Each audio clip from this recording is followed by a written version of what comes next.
झारखंड के पूर्व मुख्यमंत्री चंपाई सोरेन जब भाजपा में आए थे तो भाजपा ने बड़े बड़े विज्ञापन के साथ उनका स्वागत किया था।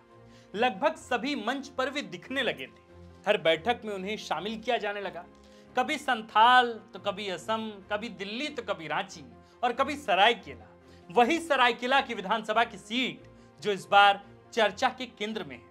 वोटरों के साथ पत्रकार, राजनीतिक विश्लेषक और पूरे राज्य की निगाहें इस पर टिकी हैं कि क्या चंपाई सोरेन पाला बदलने के बाद अपनी सीट सरायकेला निकाल पाएंगे। ये तमाम नस्तर से चुपते हुए सवाल इसलिए भी उठ रहे हैं क्योंकि झारखंड मुक्ति मोर्चा ने उनके राइवल को अपनी पार्टी में शामिल कराकर टिकट देने का फैसला तक कर लिया है।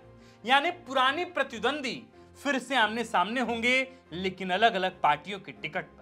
और सबसे बड़ा सवाल कि क्या चंपाई सोरेन भाजपा के टिकट पर निकाल पाएंगे सरायकेला की सीट। झारखंड विधानसभा में पहली बार द फोर्थ पिलर करने जा रहा है राज्य के सभी सीटों का विश्लेषण तथ्यों, आंकड़ों, समीकरणों और प्रत्याशियों के प्रभावों के आधार पर।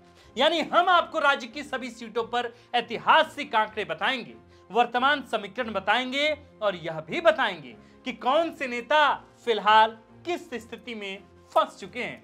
जीत हार, हार और जीत दोनों का फैसला तो चुनाव के बाद होना ही है, यानी जनता ये फैसला करेगी।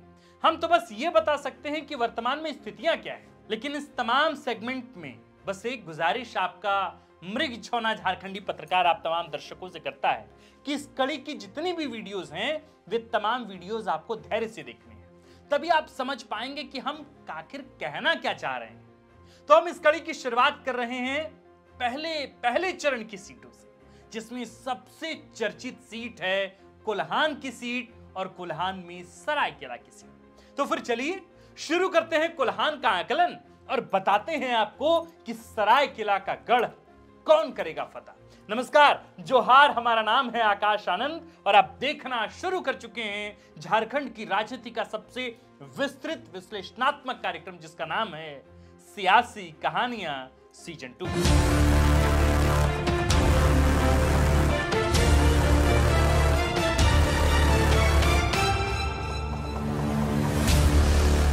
देखिए, सरायकेला में दो पार्टियां आमने सामने हैं। एक तरफ भाजपा और दूसरी तरफ झारखंड मुक्ति मोर्चा।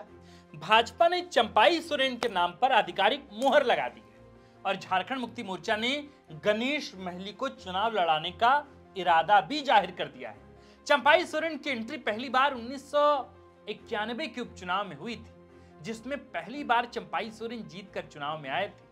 उनके पहले यहां से झारखंड मुक्ति मोर्चा के ही कृष्णा माडी चुनाव जीतते रहे, बड़े धाकड़ नेता रहे। चंपाई सोरेन यहां से 2 बार विधायक बने, 1991 के उपचुनाव में और फिर 1995 के चुनाव में। सन 2000 में वे भाजपा के अनंतराम टूजू से हार गए चुनाव, लेकिन फिर 2005 से लेकर 2019 तक चंपाई सोरेन सरायकेला की सीट पर लगातार चुनाव जीतते रहे। झारखंड मुक्ति मोर्चा की सरकार में मंत्री भी बने। दूसरे प्रत्याशी गणेश महली, जो 2014 और 2019 में यहां से चुनाव लड़े, दोनों बार भाजपा की टिकट पर चुनाव लड़े। 14 में तो वे सिर्फ 1100 वोट से सरायकेला में चंपाई दादा से हारे थे और 2019 में करीब 16,000 वोट के मार्जिन से वे चंपाई सोरेन से चुनाव हार गए। लेकिन जब मैं बाकी सालों के आंकड़े देख रहा था तो मैंने पाया कि चंपाई सोरेन की जीत का अंतर 2019 के अलावा कभी बड़ा नहीं रहा था। जैसे 2005 में वे सिर्फ 882 वोट से जीते थे, 2009 के चुनाव में वे सिर्फ 3000 वोट से जीते थे और 2014 के चुनाव में, जैसा मैंने कि आपको बताया, महज 1000 के आसपास के अंतर से चुनाव जीते थे। अब आप इसका क्या अर्थ निकालते हैं वो आप देखिए। लेकिन 2019 और 24 में एक बड़ा अंतर ये रहा है कि चंपाई सोरेन इस बीच राज्य के मुख्यमंत्री भी रहे हैं 5 महीने तक। मुख्यमंत्री यानी राज्य का राजनीति में उस समय का सबसे बड़ा नेता, सीनियर वे हैं ही। भाजपा ने उन्हें अपने में शामिल कराकर यह संदेश दे दिया है कि सरायकेला में जीतने के लिए चंपाई सोरेन का साथ बेहद जरूरी है। यानी कि कद के हिसाब से, अनुभव के हिसाब से और उम्र के हिसाब से भी चंपाई सोरेन गणेश महली से काफी बड़े, काफी प्रभावी नेता है आज के डेट में। हालांकि इसमें कोई फर्क पड़ता नहीं है। तमाम चीजें, अटल बिहारी वाजपेयी कितने बड़े नेता थे, लेकिन शुरुआत के अपने जीवन के पॉलिटिकल लाइफ के अपने बड़े जीवन के शुरुआत चुनाव उन्होंने हार गए। तो इससे ये नहीं कहा जा सकता कि चुनाव में किसी भी नेता के हार और जीत से उसका प्रभाव आंका जा सकता। हाँ, ये ठीक है कि गणेश महली हार रहे हैं, पर गणेश महली को भी हल्के में नहीं लिया जा सकता। अगर गणेश महली वाकई उस स्तर के नेता नहीं होते तो झारखंड मुक्ति मोर्चा और खुद हेमंत सोरेन इस सरकार के मुखिया उनको झारखंड मुक्ति मोर्चा का पट्टा नहीं पहना रहे होते, वो भी रात में, वो भी मुख्यमंत्री आवास। तो काम करते हैं, हम थोड़ा आंकड़ों पर बात करते हैं ताकि समझ में आए कि सिनेरियो क्या है। जो लोग सरायकेला कभी नहीं आए हैं और दूर से बैठकर देखते हैं, उन्हें लगता है कि सरायकेला विधानसभा की सीट गांव देहात की सीट है, इसलिए झारखंड मुक्ति मोर्चा यहां जीतती रही, क्योंकि ग्रामीण सीटों पर झारखंड मुक्ति मोर्चा मजबूत मानी जाती है। लेकिन आपको मैं बताऊं कि सरायकेला सीट की 45% आबादी शहरी है, वो भी 2011 की जनगणना के अनुसार। इस तरह इस सीट पर आज लगभग आधी से अधिक मतदाता शहरी हो गए हैं और शहरी सीट पर भाजपा को हमेशा एज मिलता रहा है। इनमें से मैं ये समझता हूं कि चंपाई तो लगातार 5 बार या उससे पहले 2 बार विधायक बन ही चुके हैं।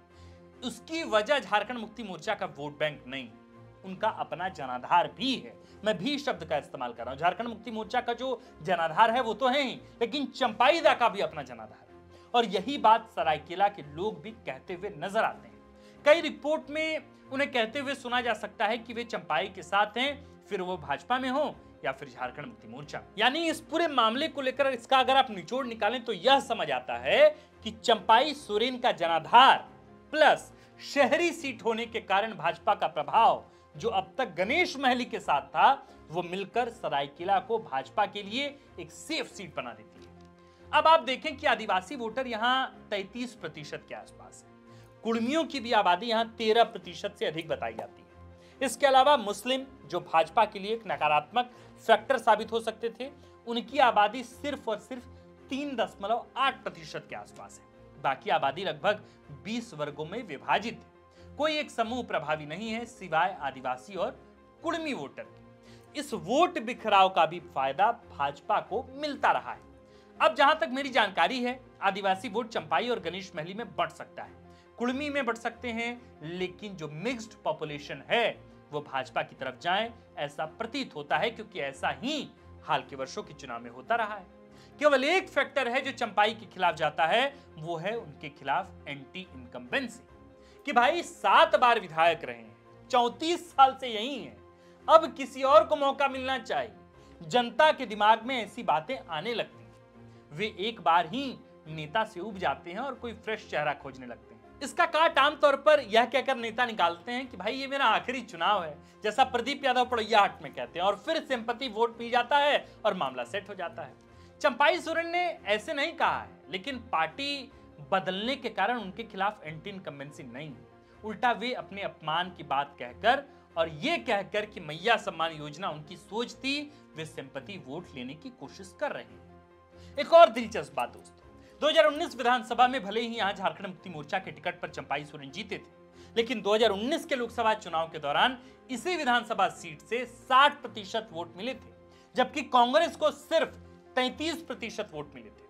यानी 60% वोट जो मिला वो भाजपा को मिला। यानी भाजपा का यहां जनाधार तो है, इस बात से इनकार कतई नहीं किया जा सकता। क्लोज कंटेस्टेंट भी हुए हैं, बस जीत पाने में वे असफल रहे हैं। कौन? गणेश महल। इन तमाम तथ्यों, आंकड़ों और हमारे विश्लेषण का आप क्या अर्थ निकालते हैं, यह आप पर, आपके मनोमस्तिष्क पर निर्भर करता है। हम सिर्फ यह बताने की कोशिश कर रहे हैं कि सरायकेला से आंकड़े क्या कहते हैं, ताकि आप पूरा परिदृश्य समझ सकें। अब तक इस सीट पर भाजपा के अलावा जेएलकेएम ने भी प्रत्याशी उतार दिया है। नाम है प्रेम मार्डी।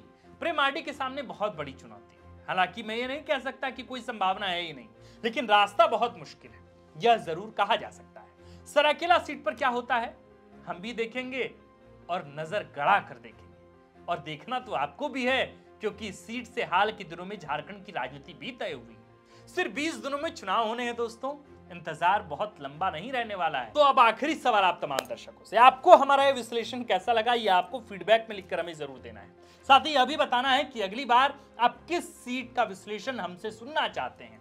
हम आपको यकीन दिलाते हैं, हम सिर्फ और सिर्फ और सिर्फ आंकड़े और परिस्थितियों की सही तस्वीर पेश करेंगे। वीडियो को अंत तक देखने के लिए आप सभी दर्शकों का बहुत बहुत शुक्रिया। द फोर्थ पिलर के तमाम सुधी दर्शकों, आपका झारखंडी पत्रकार आपको यह बताते हुए बहुत गौरवान्वित महसूस करता है कि लगभग 1 साल 5 महीने के आसपास, यानी कि कुल 1.5 साल के इस पूरे कामकाज के दौरान द फोर्थ पिलर का परिवार अब 1,01,000 लोगों का परिवार हो गया है। इस बार दायित्व तो बहुत बड़ा है, टीम बहुत छोटी है, पर जिजीविषा, हमारी हिम्मत, हमारी ताकत, हमारी मेहनत, ये सब कुछ 2 गुनी बढ़ी हुई है। मतलब तमाम जितने भी लोग हैं हमारी टीम में, सब लोग बहुत मेहनत कर रहे हैं। बस आप तमाम दर्शकों का आशीर्वाद परस्पर बना रहे, हम यही उम्मीद करते हैं। तमाम दर्शकों में जिन दर्शकों को भी लगे कि इसमें और नए डायमेंशन पर, नए पहलुओं पर बात होनी चाहिए, आप वे पहलू हमें कमेंट में लिखकर बताएं, हम अगली वीडियो में इसे जरूर शामिल करेंगे। अगर आप कुछ फीडबैक हमें देना चाहते हैं तो वो फीडबैक भी आप हमें कमेंट बॉक्स में लिख सकते हैं। बाकी बस एक ख्वाहिश, एक दरखास्त कि सब्सक्राइब अब तक ना किए हो चैनल तो सब्सक्राइब जरूर कर लें। आपका झारखंडी पत्रकार, हमारा नाम है आकाश आनंद, कैमरे के पीछे हैं नीरज। आप देख रहे थे द फोर्थ पिलर का पुराना हो चुका पर प्रीमियम हो चुका कंटेंट, सियासी कहानियां सीजन 2।